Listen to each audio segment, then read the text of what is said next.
తెలుగు రాష్ట్రాల్లో వర్షాలు కుమ్మేస్తున్నాయి.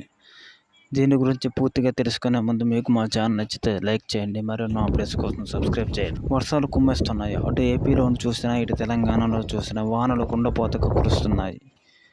మరో 2 రోజుల పాటు ఇలా కొనసాగొచ్చని వాతావరణ శాఖ హెచ్చరించింది. ఈ క్రమంలో విద్యార్థులకు సెలవులు కూడా ఇస్తున్నారు. భారీ వర్షాల కారణంగా స్టూడెంట్స్ ఇబ్బంది పడుతున్నారని ప్రభుత్వం ఈ నిర్ణయం తీసుకున్నది.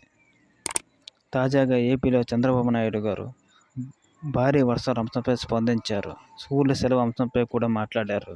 ఇంతకీ ఆయన ఏమన్నారంటే, రాష్ట్ర వ్యాప్తంగా కురుస్తున్న భారీ వర్షాలపై చంద్రబాబు నాయుడు కలెక్టర్తో సమీక్ష నిర్వహించారు. ఇప్పటి వరకు 8 మంది మరణించడం, వారి కుటుంబానికి 5 లక్షల చొప్పున పరిహారం ఇవ్వాలని ఆదేశం జారీ చేశారు.